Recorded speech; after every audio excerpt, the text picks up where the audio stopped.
Mike Sautter here, Jacob Padilla here.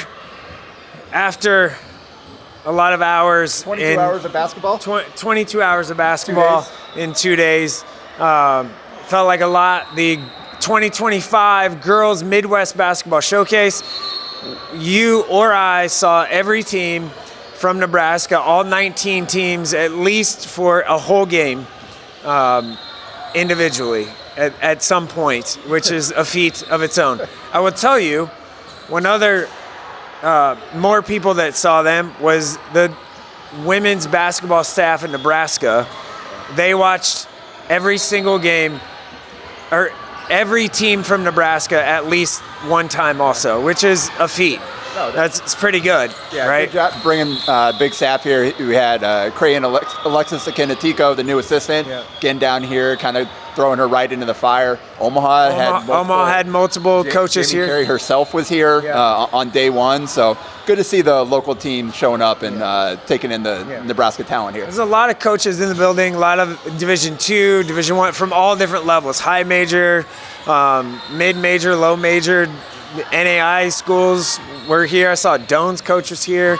So there was a lot. So let's just get right to it before. And that's what this is about, is getting a chance to play in front of coaches, because this is a live period. Right. So Division I coaches can be in the building and to take on teams from all over the region. So that's some really good matchups from teams from Missouri, Kansas, Arkansas. There's a team from Florida that came here.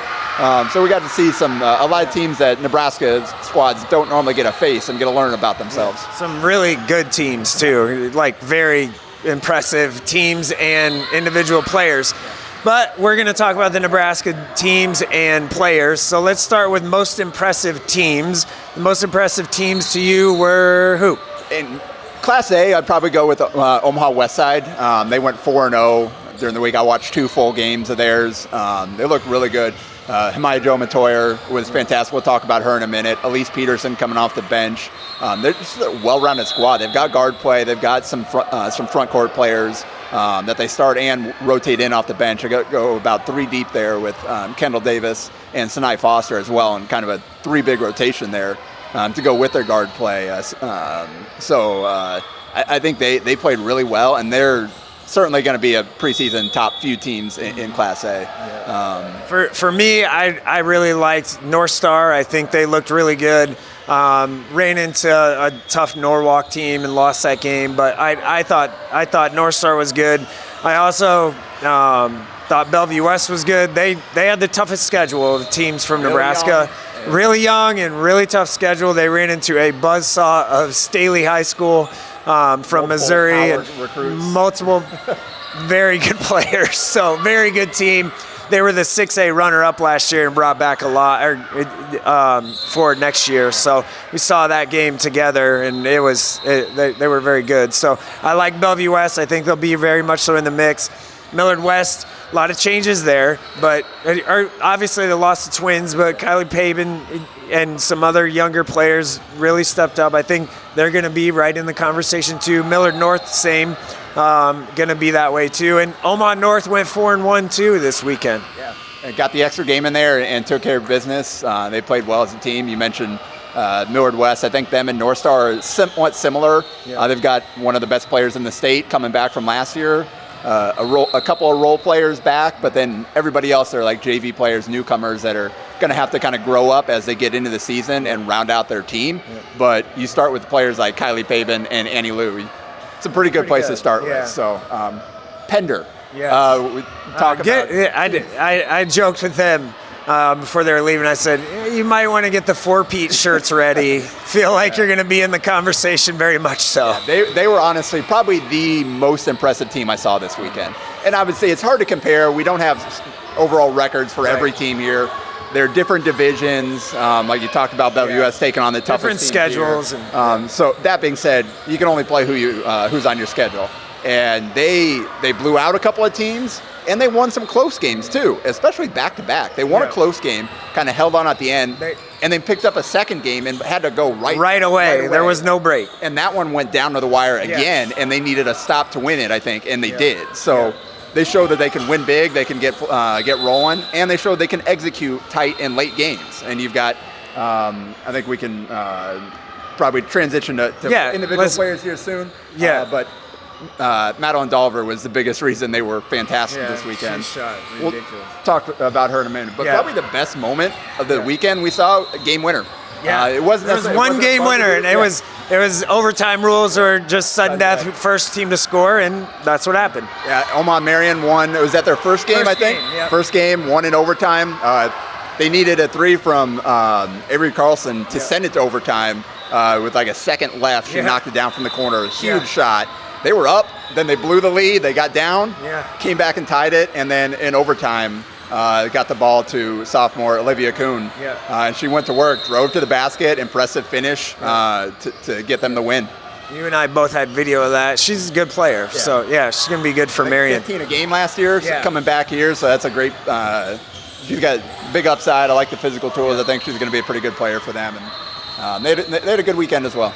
Okay, let's move on to players. There was a lot of players, right? So in the class by class, start with the seniors. In the 2026 class, Madeline Dolliver, you mentioned, she was great. Single most impressive player I saw this weekend, and I only got to see 1 or 2 games of everybody, but the 2 games that I watched of her, and she's going off in the others too. Like we just didn't have full stats, but 55 points, 17 of 27 from 3, and 11 steals in the 2 games. She had 28 points and went 8 of 11 from 3 in the first game. Second game I watched, which was today, went 9 of 16 from 3. Finished with 27 points and 6 steals. And that's the thing too. She's out there draining threes all over the place. I do not understand the way. At some point, once somebody hits 4, 5, or 6, they just stayed in a 2-3 zone at one point. I was like, what? Maybe face guard that girl. Maybe don't let her get lost in transition. Maybe don't just leave her wide. Go 2-3 zone and leave her in the corner. I don't know. Just a thought. But she was also active defensively, and that's like Pender. They've had individually talented players, but defensively, the way they play as a team is why they've won state titles. And whether man or zone, they played both. They were just fierce. Their pressure on the ball, flying around. I was just really impressed with the way that team played. And talk about Madeline's turn now. Obviously playing with her sister Maya last year off to Sioux Falls. Madeline's senior now, alongside Hadley Walsh, who was really good this weekend. Hadley Walsh does a lot for that team, and she's super tough. I was really impressed with her too.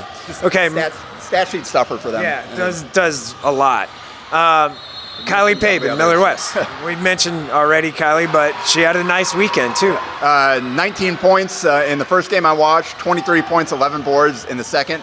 Wasn't quite Madeline Dolliver, but she went 9 of 16 from 3 in the 2 games. And they're not like feet set, wide open, plenty of time. Like she hit some tough ones. There's one pull up, one quick trigger with the defender closing out. Like she is one of the best shot makers in Nebraska. And now she's going to have to expand her game. With the twins gone, she is going to be the focal point. Everybody is going to shape their defenses around her, and that'll be the key for Millard West and for her this year to evolve as a player, and for others around them to step up and be able to take advantage of the pressure that she takes on. They're going to have to move the ball. Their offense is probably going to change a little bit. I think they're going to she's going to have to move without the ball and obviously with it to the basket and stuff more. So, okay, Annie Lou. 21 points in each of the 2 games that I watched. And didn't have the jumper falling, but she was really good both driving to the basket and posting up. She got to the line quite a bit and made her free throws. Just really versatile player. Obviously, she's been a good player for them for a while. And now losing Sarah Gatwich and some of the pieces from last year, she's going to be the focal point again. And you've got Kendall Anderson back, a shooter, Joyce Johnson back at the point guard. Now they got to kind of round out that team. Again, similar to Millard West, you've got some players that have played a little bit and some players that haven't played at all. You're going to have to rise up the depth chart and be able to take advantage of whatever attention is devoted to your Division I star player on the team, which Annie Lou is. You talked about Annie and Kylie this weekend, so check out your feed for those interviews to see who they're talking to. And then Ava Markowski for Pius going to step into a much bigger role this year too. And she wasn't. I'm impressed when players don't play well and then step up, can turn it around mid-game.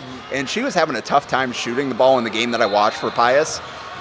This ball wasn't going in. Down the stretch, though, back-to-back threes to give Pius a lead in the fourth quarter, then had an and one to give him a multi-possession lead, and then stepped up and hit a bonus free throw too to stretch the lead out and seal the win. So she at one point they were playing a little bit of a press. She was the point of the press. She brings the ball up. She does a lot for them. 11 rebounds in the game I watched, and like you said, bring it up. So they're missing a player, point guard that'll be back for them. That'll kind of lessen the load on her a little bit and allow her to maybe be a little bit more efficient as a scorer and get better shots that way. But yeah, she's another one, a senior to watch in the state this year. Okay, let's roll 2027. We got to move quick here. So Skylar Johnson from Bennington had a nice game tonight. Lights out shooter. You do not want to leave her open in the corner. Corner three. She had like 3 in a row. She had her 4 threes in the first half, all from the left corner. Spot, yeah, left corner. Bennington does a good job of finding her, and she's a great shooter there. Finished with 26 points in the game I watched. Went 6 of 11 from 3. Just didn't get a whole lot of help. They need kind of everybody else around her to step up offensively, but they've got some pieces. Yeah, they're going to be good in B. Yeah, Class B, they'll be in the conversation for sure. And then Katie Irons. Katie Irons at Lincoln Southwest. Solid all weekend long. Had 15 apiece in the 2 games I watched. What stands out, and I know heard she had 25 in their second game while I wasn't watching. What stands out about her is her ability to get downhill and finish. She does a great job of that. If she can kind of iron out the jump shot a little bit as she continues to progress as a player to add to that driving and finishing ability, she's going to be a really nice player. And took a step up, transfer over to Southwest last year. She'll have to take an even bigger step up this year. But good weekend for Southwest. Yeah. And then 2028, we brought her name up already, but she makes some plays, man. Maya Jo Matoyer, point guard for Omaha West Side. Tiny but fierce. And man, she is not scared of anything. No. 25 points, 5 assists, and 3 steals in the first game I watched. Went 6 of 10 from 3. And then followed up that 25 points, 5 rebounds, 3 assists in their second game. And again, mentioned Westside went 4-0. She was the biggest reason why. Just dynamic, so quick, get into the basket. And again, if she is improving as a 3-point shooter to go with her ability to make plays off the dribble, that bodes well for her future. Okay, and then Peyton Dolliver. We saw her. She had to step up last year for Malcolm, and she continued that this weekend. And that's the thing. We saw her for the first time at this camp a year ago playing with her older sister, Hallie. And she's gotten a lot better. With Hallie missing the season, Peyton had to step up, averaged 20 a game as a freshman, and put up 22 in the game that I watched this weekend. Tough weekend again for Malcolm, missing a key piece, and they drew a tough schedule. They'll be all right. Good experience. Played a really good team. They were in a really close game. Had to try to execute late. So, but her ability to get downhill and finish, if she continues to improve as a jump shooter, again, can be a really special player.